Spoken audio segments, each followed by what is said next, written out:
Para iniciar esse mês de março, que é o mês das mulheres, nossa convidada do Desenvolvimento Podcast é advogada, trabalha nos direitos das mulheres e é autora de uma lei. Seja muito bem-vinda, doutora Lara Espada. Obrigada, Wagner, pelo convite. Obrigada por me convidar nesse mês de março, né?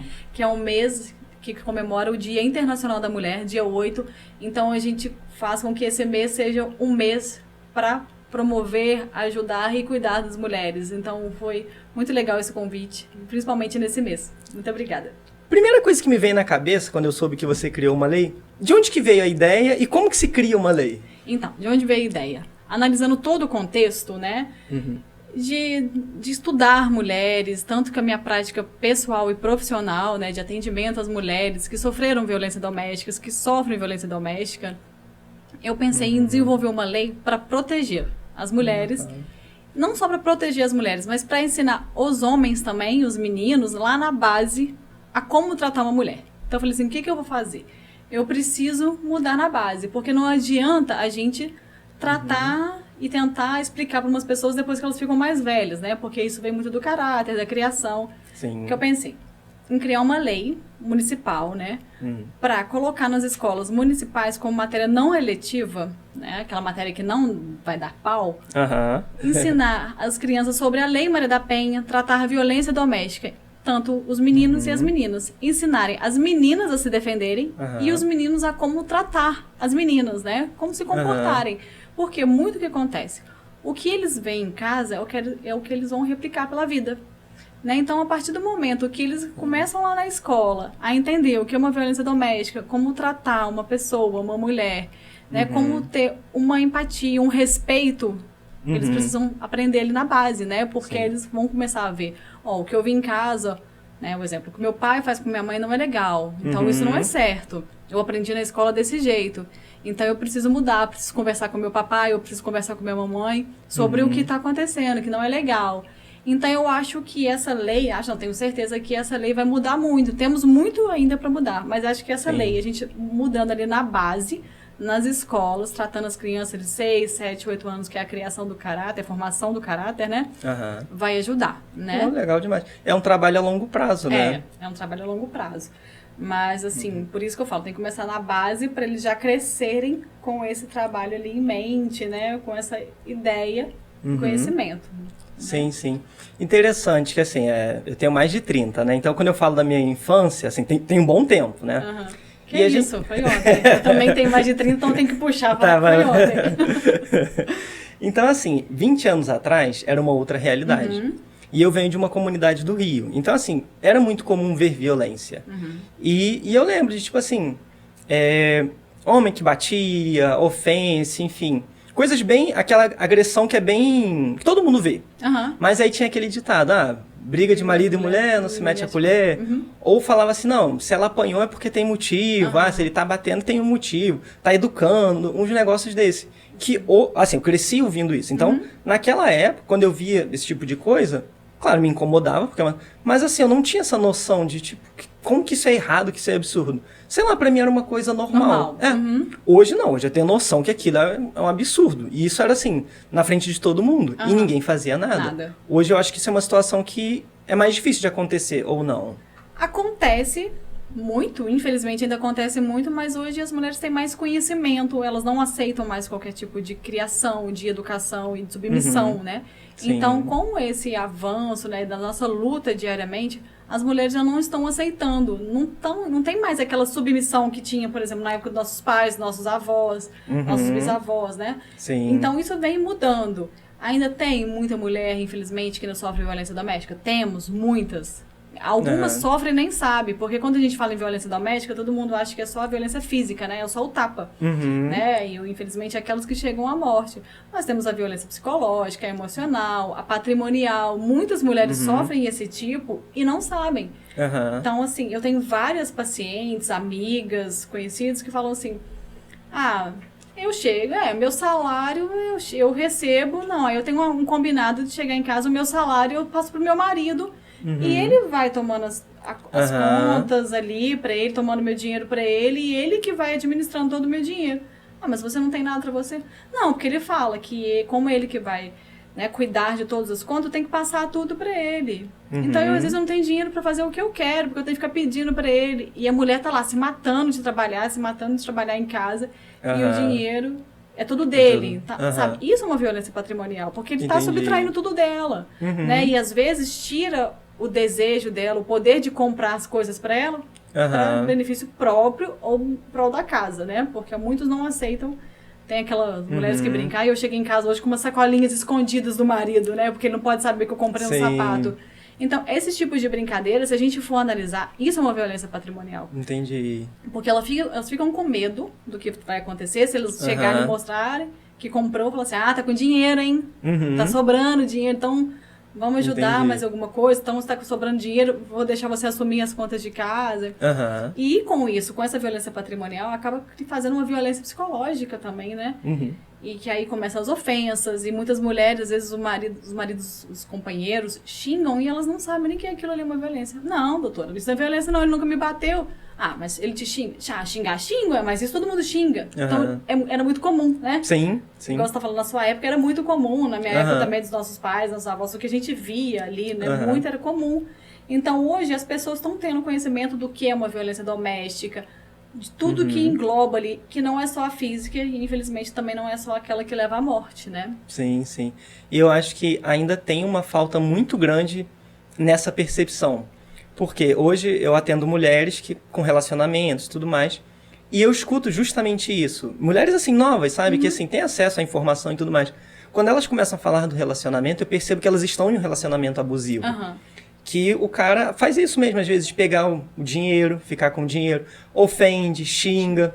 É aquele cara que é ciumento, sabe? Que não deixa sair com uma amiga, nada disso, sabe? Então, assim, quando eu escuto, na minha cabeça é, nossa, mas isso é muito absurdo. E ela não percebe, porque na cabeça dela é isso, é só aquela violência física. Não bateu, então tá tudo bem. E muitos casos que eu recebo, que as minhas clientes falam que por causa de ciúmes.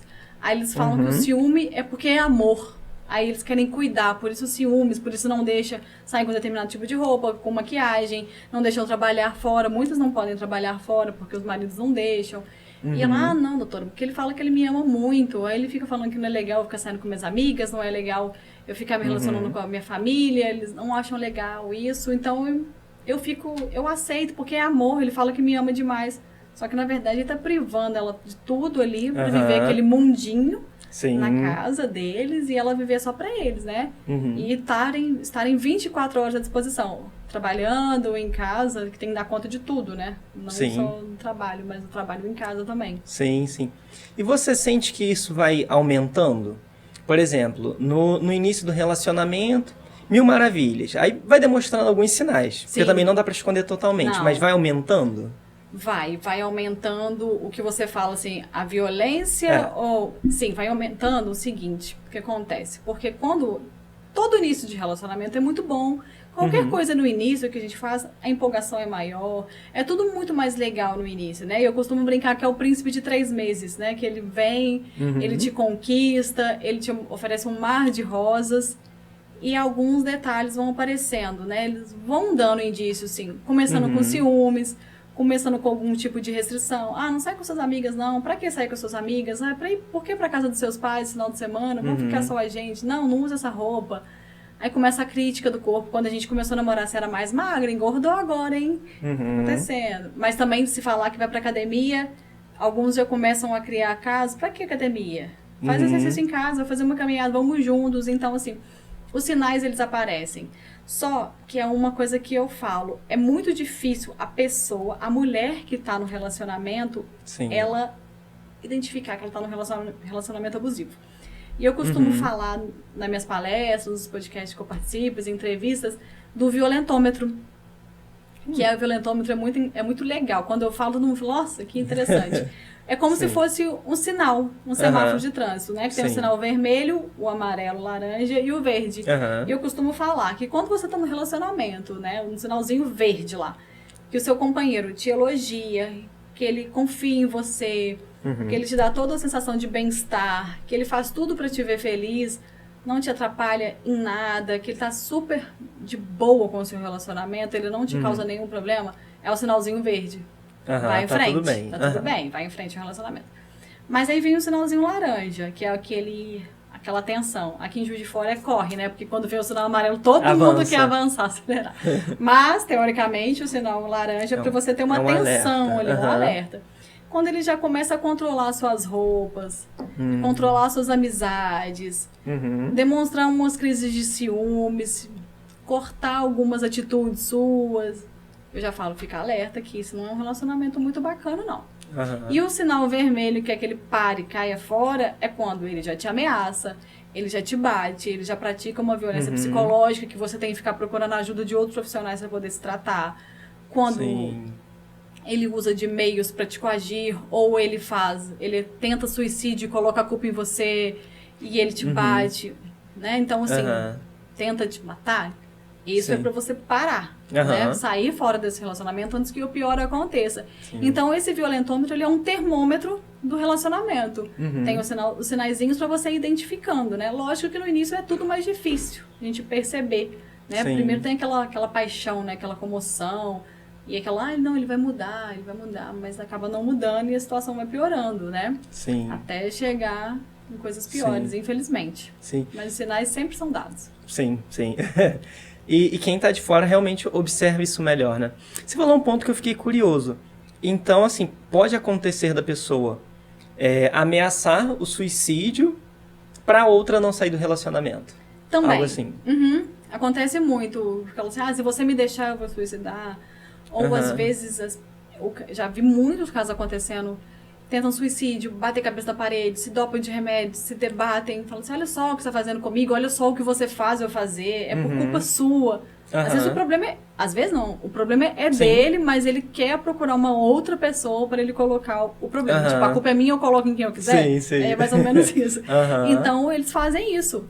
E isso é muito sério, as pessoas não acreditam, mas muitas mulheres me relatam isso. Doutor, hoje ele ameaçou se jogar pela janela, falando que não estava aguentando mais o nosso relacionamento, eu me sentindo super culpada. Eles fazem isso para colocar a culpa na vítima. Tipo, olha o que você está fazendo, você está acabando com o nosso relacionamento, você está acabando comigo.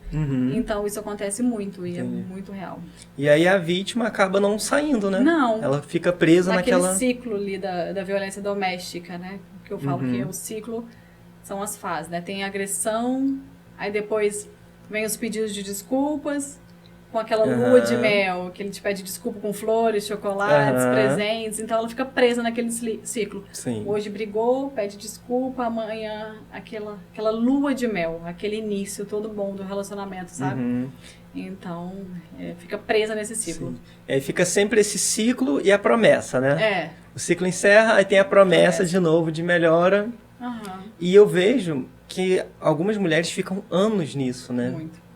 Muito. Elas costumam demorar a sair do relacionamento, primeiro, por uma dependência emocional muito grande, né? E a maioria das mulheres tem aquele sonho, principalmente quando casa. Não, meu relacionamento tem que durar, tô construindo uma família, eu preciso ficar nesse relacionamento. Ainda mais quando se tem filhos, né? Porque quando você tem filhos, quando você quer tomar uma atitude, você não pensa só em você, você tem que pensar no seu filho. Muitas mulheres também dependem financeiramente e eles ameaçam, falando assim, se você sair de casa, você e nosso filho vão passar fome. Você quer isso pro nosso filho? Então elas ficam presas ali por várias circunstâncias, né? A dependência emocional, muitas com dependência financeira, principalmente quando se tem filhos. Então a dependência é muito grande, né? Então, principalmente com os filhos, porque quando você é livre, sozinha, você pega as suas coisas, não tá gostando, não tá com medo daquele relacionamento, você pega suas coisas e vai embora para um lugar seguro, vai procurar ajuda em alguns cantos. Mas a maioria ficam presos nessa dependência, sabe? E isso é muito triste. Uma coisa que eu observo muito na minha prática é que quando eu vejo que tem um relacionamento assim, aí eu começo a investigar, fazendo pergunto da família. E normalmente tem um caso assim na família. Às vezes o pai com a mãe, ou às vezes até a mãe com o pai, mas é mais difícil, né? Normalmente difícil, mais o homem mesmo. Então, quando eu começo a conversar com elas, eu pergunto, como é que é a relação dos seus pais? Aí começa, é boa. Aí, como que seu pai trata a sua mãe? Ele é meio ciumento, bebe. Aí começa a aparecer as coisas. Ou seja, ela já teve um exemplo negativo lá atrás. Então, se nas escolas realmente trabalhasse isso, às vezes hoje ela não aceitaria uma situação dessa. Nos primeiros sinais, ela falaria, opa, tá acontecendo aquilo que eu vi lá na escola, né? Porque o que a gente tem é um exemplo dentro de casa, né? Porque a gente aprende na escola, mas isso a gente não aprendeu na escola. Então, a gente está aprendendo dentro de casa. Então, eu acho que é normal, né? O pai ser aquela figura, aquela representatividade, que tudo tem que ser obedecer a ele, porque ele é a voz da casa. Quando, na verdade, as coisas não são assim, né? Tem que entrar no consenso. O marido e mulher, ali, o casal tem que estar em consenso para um bom relacionamento e para uma boa criação para os filhos. Sim. Né? Então, eu acho que isso essa lei, ela é muito interessante. Ela, quanto mais rápido ela começar a ser aplicada nas escolas, os benefícios serão bons. Sim, realmente. É muito bacana. Então, veio dessa observação sua. Sim. Você viu ali uma necessidade, um problema. E é um problema que vai aumentando, né? Da pandemia para cá, o número de violência doméstica aumentou muito, né? Os casais começaram a conviver mais em casa. Então, começou... Entendi. Antigamente, eles conviviam em casa, sim, mas era sempre no final do dia, nos finais de semana. A pandemia intensificou, né? Ali a convivência. Entendi. Então, os defeitos não começaram a não serem suportados. Mas, né? O tanto que o número de divórcio aumentou, as pessoas não estavam conseguindo conviver bem dentro de casa. E a violência doméstica também começou, né? O número até aumentou, porque estava ali o tempo todo dentro de casa e tudo. Então, isso vem se intensificando, os números estão aumentando, não porque agora a gente começou a falar sobre isso. Sempre existiu a violência doméstica, só que agora está mais em voga. As mulheres estão se encorajando a saírem, a buscar ajuda, porque quando uma denuncia, ela encoraja as outras a fazerem isso, né? Todo mundo falou, nossa, agora deu uma explosão de violência doméstica. Não, na verdade, sempre existiu. Sim. O que faltou foi coragem das mulheres saírem daquele relacionamento abusivo, pedirem ajuda para poder se manterem vivas, né? Vamos dizer assim, porque algumas perderam a vida por falta de apoio, por falta de coragem e por desconhecimento também, né? Do que estava acontecendo ali com ela, não tinha onde pedir ajuda, nem sabia como pedir ajuda. Sim. E hoje, qual que é o caminho para pedir ajuda, assim? Para pedir ajuda, tem vários... Em Juiz de Fora nós temos vários canais, né? Temos a Delegacia da Mulher, que fica ali no Santa Cruz Shopping. Ali tem a delegacia especializada, então pode ir lá fazer um boletim de ocorrência, você vai ser orientado, se for preciso você vai ter as medidas protetivas, né? Tem o 190, que pode ligar, né? E tem o 180 também, que pode ligar e pedir ajuda. Mas hoje em dia eu falo, né? Qualquer pessoa, eu, por exemplo, se eu passar por uma situação que eu preciso de ajuda, acho que eu pego o primeiro da rua que estiver passando, mas, pelo amor de Deus, não socorre aqui, né? Pra, pelo menos, um primeiro apoio ali. Mas hoje temos várias medidas protetivas que podem ser aplicadas aos agressores, né? Como o afastamento da vítima, o afastamento do lar, afastamento da família, né? Dependendo da situação, se tiver filhos, isso interfere até no tipo de guarda que vai ter com o pai ou a criança, sabe? Então, se, por exemplo, hoje em dia se fala muito em guarda compartilhada, né? Que os casais estão preferindo. Embora ela não esteja tipificada em lei, mas a guarda compartilhada tem sido a preferência dos pais, né? Então fica um pouquinho com o pai, um pouquinho com a mãe, eles vão combinando a melhor forma. Só que em casos que tem a violência doméstica, essa guarda não pode ser dada ao pai, não pode ser uma guarda compartilhada. Muitos casos acontecem a guarda só da mãe, né? E as visitas assistidas, infelizmente assistidas, com uma horinha só, mas tem sempre que estar algum parente de confiança perto. Algumas visitas são online, né? Então, isso vai interferindo em bastante coisas. Entendi. Então, a gente está tentando aí diminuir essa violência, fazer com que as pessoas se conscientizem para a gente ter uma segurança maior para as mulheres, né? Sim. Então, assim, tem os canais realmente, assim, para a pessoa pedir ajuda. Tanto no momento de emergência, quanto no momento, assim, que tá mais tranquilo. No momento que eu digo mais tranquilo, assim, não é a emergência, entendeu? Não tá naquela iminência de sofrer aquele perigo, né? Aquele risco ele tem. Porque, às vezes, na hora tá acontecendo ali, mas aí ela vai falar assim, tá tranquilo, dá para eu sair dessa situação...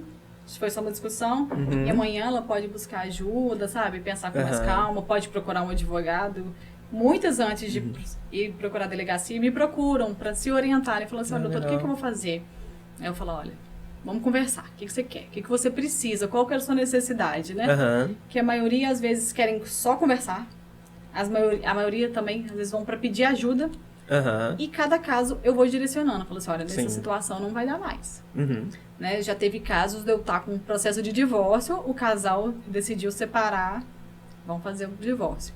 E no meio do processo de divórcio, ela falou, doutora, olha só as mensagens que eu tô recebendo. Não tô aguentando mais isso. Eu falo, você tá sentindo medo? Tá sentindo ameaçado? Tô, porque eu não tô conseguindo trabalhar. Eu falo, sabia que isso é uma violência psicológica?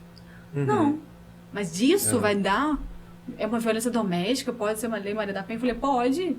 Olha só como é que você tá. Tem 2 dias que você não consegue trabalhar. E com remédios, trabalhando dopado. Isso não é vida. Então, já teve casos no meio do divórcio, eu ter que entrar com uma outra ação, né? Porque não é na mesma ação de divórcio. Tivemos uns problemas aí, né? De alguns famosos que criticavam, porque a ação de divórcio ela é diferente da ação penal. A ação de divórcio é civil e a Lei Maria da Penha é penal. Então, eu já tive que sair do divórcio, manter aquela ação de divórcio ali e depois ir para a esfera penal para poder tratar ali da violência doméstica que essa cliente estava sofrendo. Entendeu? Porque não começou a ficar... Não é que começou a ficar ruim para ele. Ele começou a impor as coisas.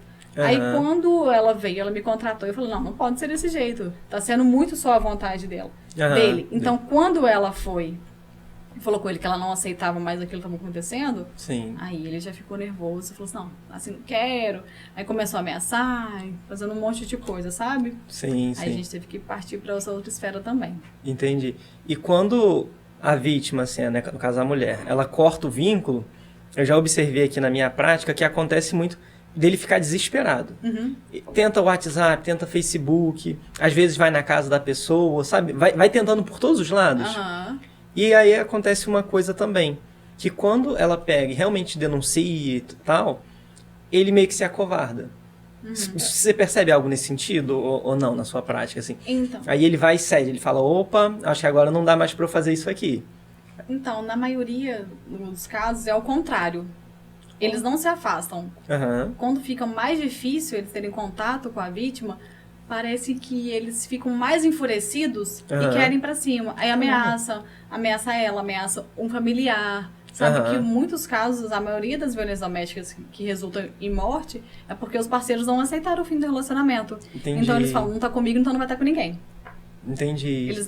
A falta de aceitar, né? A falta de aceitação do fim do relacionamento faz com que eles cometam mais ainda violência doméstica. Caramba. Entendi. Eles realmente não aceitam de jeito nenhum. Não aceita. Sentimento de posse, um ciúme excessivo, principalmente quando você tem filhos, né? O casal tem filhos, ele não aceita que o filho conviva com uma outra pessoa, né? Sim, então, sim. E você, acompanhando essas mulheres, chega a existir algum risco para você em relação a esses caras, assim, deles olharem que você está acompanhando ali a mulher deles, ex-mulher no caso, né? E falar, não, eu acho que eu vou falar com a Lara aqui. Algo nesse sentido ou não? Nunca vieram falar comigo, assim. E tudo que eu falo e eu faço com elas é muito no sigilo. A delegacia, quando eu vou com elas só, sabe? Eles não acompanham. Entendi. Entendeu? Então, assim, eles sabem que ela tem advogada. Às vezes nem sabe quem é advogada, mas sabe que tem, que tá sendo instruída. Mas, graças a Deus, nunca chegaram pra falar comigo pra tentar reclamar, não. Nunca foram reclamar comigo que eu tô defendendo a mulher deles, não. Mas, assim, porque a gente fica muito preocupada com essa questão, né? Sim. Mas isso acontece mais, né? A gente vê alguns casos. Risco todo mundo corre, né? Mas a gente vê muitos casos, mas são outros tipos de crime em que os réus, né, no caso, não aceitam algum tipo de sentença, eles vão atrás do advogado e acabam, né, fazendo algum tipo de coisa ruim contra. Mas em relação a isso, não, graças a Deus, sabe? Eu sou bem tranquila, faço tudo no sigilo com elas. Legal. Falo assim, olha, vamos agir aqui, o que você quer, o que você não quer. Fazendo tudo de acordo, para elas se sentirem seguras também, né? E elas não serem expostas. Sim. Né? Entendi. E chega a acontecer... eu falo muito da minha prática, assim, não tem muita relação com a sua, mas é uma coisa que eu vejo. E que, às vezes, eu tô fazendo ali o trabalho realmente de cortar o vínculo com o cara, e aí chega um momento que elas voltam com o cara, apesar de todo o absurdo, né? E aí elas voltam, e aí eu percebo que elas ficam até com vergonha de continuar vindo em mim, de falar pra mim, Wagner, eu voltei com ele, e algumas se afastam. E aí voltam um tempo depois, quando já terminou de novo, Aí contava, aquele tempo que eu passei sumida, voltei, sabe? Enfim, eu percebo que acontece isso. Acontece com você algo nesse sentido? Acontece muito. Às vezes a pessoa já tá com uma lei, né, a protegendo, já tá com uma medida protetiva ali, né? E elas falam assim, como é que eu faço agora? Porque eu não quero mais, eu voltei. Ela falou, você tem certeza que você vai voltar? Sim. Tem, porque ele jurou que me ama, que não vai fazer isso, que ele assustou com tudo que eu fiz, com todas as medidas judiciais cabíveis, ele ficou muito comovido, viu que ele não pode me tratar desse jeito, ele tá fazendo terapia, ele tá fazendo tratamento, ele melhorou. Aí melhora aquele 1 mês. Aí ela some da gente, nunca mais volta, né? Não manda nenhuma notícia, fala assim, tô viva, não... Aí eu falo, acho que voltou. Acho que voltou, mas eu também... Algumas eu tenho até em rede social, eu sei alguns comportamentos, sabe? Eu de vez em quando tenho vontade de, quando eu vejo uma fotinha, falar assim, oi? Como assim? Essa parte você não me contou, como assim você voltou? Mas acontece muito. E elas ficam com vergonha, porque assim, quando a gente vai falar de um relacionamento, a gente acaba expondo a outra pessoa, né? Aí ela fala do relacionamento, reclama, pede ajuda, sofreu pra caramba e depois volta pra aquilo que fez mal. Sim. Então, assim, elas ficam com vergonha. Falam assim, poxa, o Wagner sabe de tudo que eu já passei. Como é que eu vou contar pra ele que eu voltei pra aquilo? Exatamente. Então, elas ficam com vergonha. Nossa, a doutora conseguiu tudo que eu pedi. Medida protetiva, ele se afastou de mim, ele não me procura mais, não me ameaça. Como é que eu vou lá falar com a advogada que agora eu não quero mais isso, que agora eu quero de volta? Né? Sim, Aí, então, isso acontece. Acontece muito. E ela, assim, imagino que você também, se ela voltar a te procurar, você vai atender, você vai acompanhar. Sim, lógico. Mas essa vergonha faz com que ela não procure, imagino, e faz com que os familiares parem de dar apoio. Porque você, como profissional, você vai sempre apoiar. Mas os familiares começam a falar, não vou apoiar, porque... Cansam, né?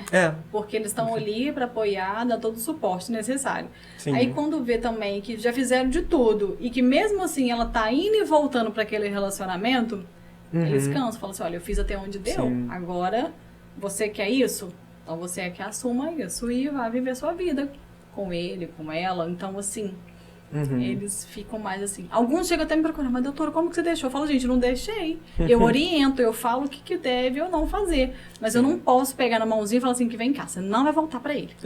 Não posso fazer como uma professora que vai lá chamar a atenção do aluninho, pega na mão e fala assim, não pode bater no amiguinho, você para. Eu não tenho como fazer isso. Né? Eu dou toda a instrução, todo o atendimento, mas eu não posso chegar e fazer isso. Doutora, e agora? Infelizmente, a gente vai ter que aguardar. Né? Aguardar... E continuar dando apoio. Se voltar a me procurar, ótimo. Mas se não voltar, que seja feliz. Né? Sim. Eu tenho que entender que a pessoa ela é responsável por ela também, né? Exatamente. Eles são responsáveis pelos atos, né? E saber do que estava passando, sabiam, né? E se quiseram voltar, paciência, né? Sim. A gente está aqui, se eles quiserem voltar, a gente está aqui para atender. Sim. Então, assim, voltando à questão da lei... Então, assim, ela trabalha realmente a prevenção para que isso não aconteça lá na frente. Uma prevenção. Uma instrução, né? Como agir, como se defender. Ensinar os meninos a como se comportarem também, né? Porque a gente tem muito aquele exemplo. Eu sou filha única, não sei vocês. Tem irmã? Tem irmão. Irmão, então era igual, né? Os dois chegavam e jogavam videogame depois da escola, né? Aí, viu? Porque se você tivesse uma irmã, o que acontece? Chegou da escola, a menina vai o quê? Vai ajudar a mãe na cozinha, ajudar a mãe a arrumar a casa, vai organizar alguma coisa com a mãe. O menino não, o menino chega da escola e fazer o quê? O que você fazia quando você livre. Jogava videogame, jogava bolinha de gude, vai pra rua. Viu? E as meninas lá dentro de casa. Então isso era muito cultural, né? Tanto que, assim, e isso se replica até hoje, né? Principalmente quando tem irmãos, homem e mulher. Então, já começou lá no início essa diferença de criação, né? Não que a mãe amasse mais um do que o outro, mas a criação é patriarcal. Cresceram sendo assim, os pais foram sempre assim. E isso foi se prolongando. Então, vem essa lei para falar, todo mundo é igual, vai chegar, vou ajudar minha mãe, eu sou menino, vou chegar, vou ajudar minha mãe, minha irmã também vai ajudar minha mãe. Quando tiver lazer, vai ter lazer para todo mundo, né? Entendi. Porque enquanto tá um sobrecarregado demais, tem um muito livre, né? Então, aí a gente vai lá para ensinar a todos se comportarem iguaizinhos. Legal. Eu achei que fosse só a lei fosse só assim, ensinar para as crianças. Isso é violência, isso não pode acontecer. Mas não. Não, ela é bem ampla, sabe? É assim, lógico que a gente vai falar vai mostrar o que é violência doméstica, né? Os tipos de violência doméstica. Sim. Mas vai ensinar como se comportar também. Olha, as atribuições de casa, as tarefas de casa é de todo mundo. Todo mundo tem que ajudar, todo mundo tem que ter empatia com o próximo. O dia que não der pra um fazer, o outro faz. Aquele equilíbrio ali, né? Então isso é muito importante. Então vai tratar bem na base, assim mesmo. O que fazer? Você vai chegar da escolinha, o que você vai fazer hoje? Vou jogar videogame com meu irmão mais velho e minha irmã vai pra cozinha ajudar minha mãe. Não. O que é a prioridade da casa? Todo mundo não quer chegar e almoçar ou fazer o lanche? Então todo mundo vai se reunir para fazer aquele lanchinho para ajudar todo mundo. E depois todo mundo vai ter o seu lazer. Né? Então é basicamente isso. Entendi. Aí trabalha também questões de empatia, respeito. Sim. Eu acho que isso, então, acaba que melhora até, assim, a relação de homem com homem, de mulher com mulher. Porque é uma coisa muito básica, né? Essas coisas, né? Sim. Só que realmente a gente não aprende, né? É básica, mas não aprende. Seguiu aquela cultura, né? É só aquela cultura. Sim. E aquilo foi se prolongando e ficou aquilo estabelecido que é assim. Então é mesmo mostrar e voltar. Falar assim, você acha legal? Se fosse o contrário. Se você chegasse em casa, você que fosse pra cozinha e sua irmã fosse pro videogame. Aí são outros 500. Você ia ficar revoltado. Falou assim, mãe, por que eu tô aqui e ela tá lá? Então, sim, é pra ficar... É uma igualdade mesmo, sabe? Sim, sim. Igualdade, empatia. É interessante, porque eu saí de casa com 23, se eu não me engano, quando eu casei. E eu não sabia fazer nenhum arroz, não sabia fazer nada. Lavar louça, fazer feijão, não sabia nada disso. E assim, eu tenho certeza que a sua esposa também não sabia. Mas ela aprendeu. Aprendeu, né? Ela já, com certeza, ela teve... Em casa, ela viu fazendo, a mãe ensinou. Sim. E você não. Porque sua mãe nunca te ensinou, você nunca viu. Nunca pediu, eu também nunca me voluntariei por isso. Entendeu? Então, assim... fica mais difícil, porque se você já tivesse tido essa educação, né? Lá no início, com certeza... Seria mais fácil para você, após o casamento, ajudar nas tarefas de casa, né? Dividir as tarefas de casa, o almoço, tudo. Sim, sim.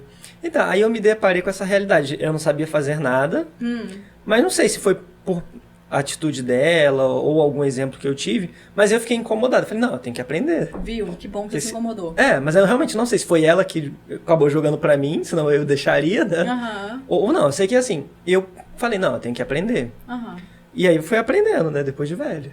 Foi uma forma natural, né? Das coisas acontecerem. Porque hoje em dia todo mundo trabalha fora, né? É muito raro quem pode ficar em casa só cuidando de casa, que é um trabalho bem pesado, né? Um serviço bem pesado. Mas hoje em dia a gente tem que trabalhar, cuidar de casa, cuidar do escritório, cuidar do trabalho, cuidar da loja, cuidar de qualquer função, né? Do consultório. E quando chega em casa tem as tarefas de casa, que é uma tarefa que não acaba.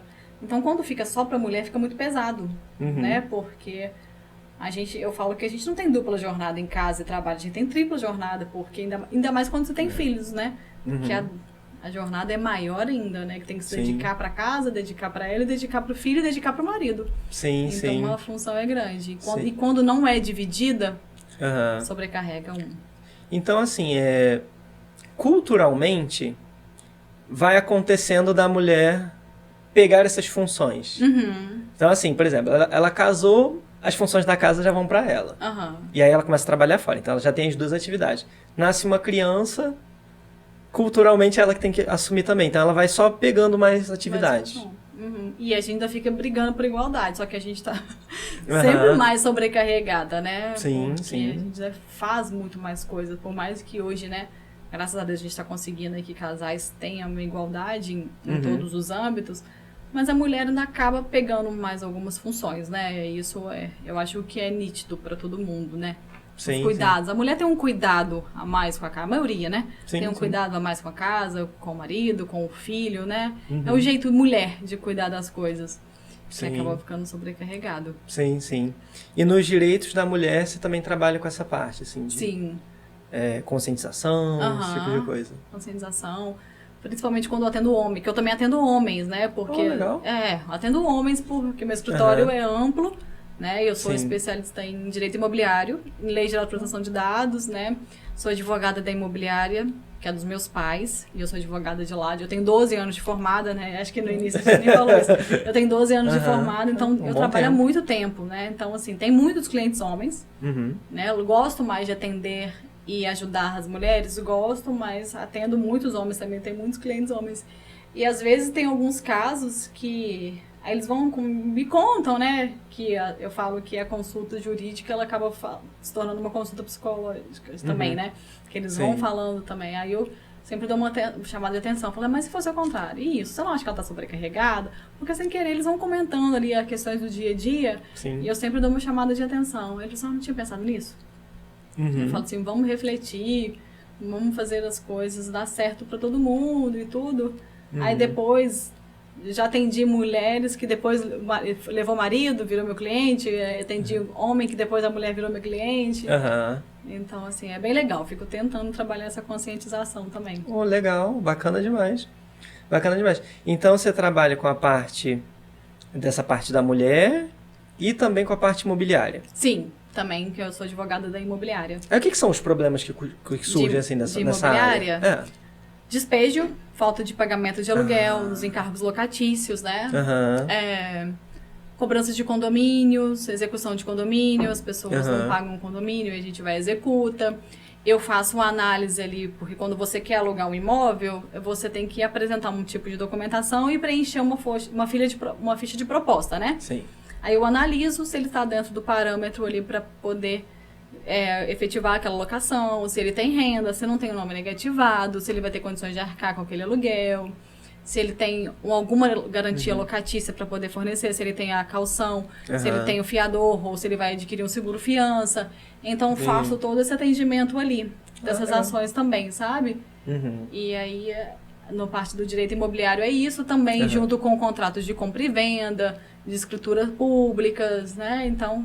A área do direito é vasta, o direito imobiliário também é vasta. Ah, bacana, bacana. Então você começou nessa área, ou não? Eu formei, né? Formei no final de 2012 e comecei. Meu primeiro contato foi mais com direito imobiliário. Né? Eu tenho uma especialização em direito imobiliário e porque eu estava inserida na imobiliária dos meus pais. Então, meu primeiro contato com o direito foi no direito imobiliário. E aí depois, com as experiências, analisando... E de 2019 para cá, que eu tenho feito também os atendimentos, tenho me especializado na defesa das mulheres, no direito das mulheres, onde veio essa ideia de criar a lei, né, por toda a análise do contexto, que eu fui me inclinando para esse tipo de defesa, esse tipo de atuação no direito. Bacana, bacana. Será que vai chegar um momento de você deixar... porque... direito imobiliário com as mulheres. Né? Sim, sim. Mas será que vai chegar uma hora que você vai pegar só um ou não? Você pretende, assim, ir mantendo enquanto tem tempo? Tem bastante tempo que eu mantenho, né? Então, assim, tenho o desejo de continuar mantendo, porque não vou largar a imobiliária, né? Sim, sim. Porque todo imobiliário precisa ter um advogado e ele, né, os meus pais, eu preciso ajudá-los ali. E também tenho uma paixão por defender mulheres, né? Ajudar mulheres, cuidar de mulheres. Então, assim, tô conseguindo fazer isso. Mesmo que a gente trabalhe aí mais horas, mas eu tô conseguindo fazer isso. Ah, bacana. Voltando à questão da dependência, né? Por que as mulheres se mantêm no relacionamento? A gente chegou a falar de dependência financeira, né? E com todo esse trabalho que eu falo de acolhimento às mulheres, não só de atendimento, eu mostro também a elas como se inserir no mercado de trabalho, ou se reinserir, né? Porque muitas das vezes deixam o mercado de trabalho para se dedicar à família, aos filhos, né? E quando elas passam por uma situação de violência doméstica, que elas desejam sair daquele relacionamento, mas estão presas por causa da dependência financeira, eu vou mostrando a elas que elas podem começar de novo, começar do zero, né? Que Entendi. A gente fala até de empreendedorismo feminino, que a gente não precisa de muito dinheiro, a gente precisa ter da boa vontade. Isso também eu trabalho mensalmente no Procon, que tem um curso de educação financeira voltado para as mulheres, e eu trabalho lá mensalmente com as mulheres, né? Que o curso é aberto, sobre empreendedorismo feminino, né? Que eu falo que a gente não precisa ter muito, a gente precisa da nossa boa vontade e a nossa vontade de sair daquele relacionamento que está nos prejudicando. Então, quando a gente fala de empreendedorismo feminino, não é empreender em algo grandão, gastar e gastar muito dinheiro, ter um recurso muito grande, Mas, por exemplo, temos várias coisas que a mulher pode fazer de dentro de casa mesmo, ou sair, por exemplo. Hoje em dia a gente tem Uber, motoristas, mulheres, né? Tem um Uber aqui em Juiz de Fora, de um aplicativo que é só mulheres que dirigem para atender legal. mulheres. Tem como venda online, né? Hoje em dia as mulheres podem montar sua lojinha de semijoias, de prata, de ouro, de maquiagem. Tem como elas se mostrarem o dom delas como cuidadora, né? Mostrar como acompanhante, porque né, às vezes não precisa nem ser cuidadora, às vezes muitas pessoas preferem e precisam de pessoas só para fazer aquela companhia para algum idoso, para algum ente, né, que esteja em uma condição. Vendas online, o marketing, tem várias coisas que as mulheres podem fazer, questão de doces, né? Pega uma receita e vai fazendo ali, mostrando o seu dia a dia, né? Então tem várias coisas que a mulher pode ser reinserida no mercado, começando do zero, com pouca coisa, né? E depois evoluindo, como fazendo um curso de maquiagem, manicure, né? Então tem como a mulher se reinserir no mercado sem precisar, né? Porque às vezes ela fala assim, nossa, mas eu não tenho nenhuma formação superior, como é que eu vou me inserir no mercado, né? Tem outras coisas que elas podem fazer, né? Tem a lojinha online, tem um marketing que pode auxiliar, né? Na acompanhante, na cuidadora. Então, tem várias profissões, fotografias, que são instrumentos que elas podem conseguir de forma mais rápida e conseguir expandir seu próprio negócio e sair dessa dependência financeira e conseguir ter uma vida digna após aquele fim de relacionamento ali. Né? Sim, sim. Porque realmente a parte financeira é um obstáculo para ela sair, né? Porque realmente, ela está, vou sair do relacionamento e vou viver do quê? Né? Então, assim, esse seu trabalho, você apresenta para elas essas ferramentas e dá uma esperança de que, olha, tem uma possibilidade. Tem. Artesanatos, né? Quantas mulheres têm aquelas habilidades de fazer as coisas? Artigos de papelaria também, porque hoje em dia tem tantas festinhas de criança com aqueles artigos de papelaria toda, aquela decoração toda, né? Então, sim, tem várias opções para as mulheres saírem desse relacionamento de forma melhor, né? Com o seu dinheiro, né? Porque é muito difícil sair no relacionamento quando você não tem nenhuma verba para poder auxiliar, né? Sim, sim. E esse trabalho, ele é feito presencial? O meu trabalho com mulheres? Esse do Procon que você comentou agora. Ah, sim, do Procon, sim. Um ano passado eu ministrei 4 aulas, de agosto a novembro, dezembro, mês de férias, a gente deu uma encerrada, porque não tinha público, né? As pessoas já estavam focadas mais nas festas de final de ano. Sim. E junto com esse curso de empreendedorismo feminino, também estavam as outras colegas lá para ministrar sobre educação financeira. Né? Isso não só para as mulheres, mas esse era voltado para as mulheres. Quando eu estava lá falando sobre empreendedorismo feminino, o público era só mulher. E junto depois vinha com a educação financeira, que a gente ensinava como empreender e como se organizar financeiramente. Então era um curso bem legal. Se Deus quiser, esse ano a gente já volta com tudo também. Legal. E tem algum caso assim, alguma pessoa que você consiga lembrar que realmente saiu do relacionamento, começou a trabalhar ali? Ou que às vezes não estava nem no relacionamento, né? Mas que precisava dar uma alavancada, né? Muito. Hoje em dia, a internet, ela tem um lado bom e um lado ruim, né? Mas o lado bom para essas mulheres é que elas mostram que elas podem fazer um monte de coisas, né? Sem precisar de muito. Só tem que ter a boa vontade. Então, muitas já viraram, a maioria, né, que eu atendo, são de artesanato, se encontraram no artesanato, nos artigos de papelaria e vendas online, semijoias, prata, ouro, e muitas pessoas também fazem vendas de roupa. Mostra a roupa, por exemplo, muitas vão lá no escritório, hoje eu tô vendendo isso, leva para casa, amanhã você traz e eu pego, sabe? Muitas mulheres se encontraram, porque fazem o seu próprio horário de trabalho e a sua própria chefe e conseguem administrar ali bem a sua vida financeira. Bacana. Uma coisa legal também da internet é que às vezes você não precisa de muito dinheiro para começar, né? E quando você pensa em iniciar o negócio, pensa, não, vai sair custoso e tudo mais. Mas não, né? Não precisa de muito. Hoje em dia o celular, você consegue bastante coisa com o celular. Sim. Tem a câmera e uma rede social, já consegue bastante coisa. É verdade. E vamos lá, Lara. Quem hoje passa por uma situação e precisa de ajuda, como que essa pessoa pode te encontrar? Tem rede social? Tem minha rede social, né? Que é a doutora Lara Espada. O Espada é com S mudo. Depois, se a gente conseguir até colocar aqui debaixo do vídeo ou nossa legenda. Tem minha rede social, consegue me acessar muito fácil pelo Instagram. E lá e a gente já começa o atendimento. Não precisa ser presencial, né? Pode ser online, porque eu atendo gente de fora, de Juiz de Fora também. Não precisa vir se quiser ir ao escritório, ótimo. Meu escritório é bem central, atende todo mundo. Mas se for uma demanda que seja online, tá ok também, eu atendo. Ótimo. O importante é as mulheres me procurar, pedir ajuda, né? Se sentirem seguras e se cuidarem. Isso é importante, isso é fundamental. Sim, saber que tem alguém ali por elas, né? Sim, isso elas podem saber. Muito bacana. Muito obrigado. Eu que agradeço. Que foi um tema muito bacana, assim, muitas pessoas passam por isso, não sabem que é violência, enfim, acho que foi uma coisa muito legal e esperançosa também, de que tem uma ajuda, sabe? Tem uma luz no fim do túnel. Então, muito obrigado. Wagner, espero que você volte. Volto sempre, pode contar comigo. Obrigado pelo convite.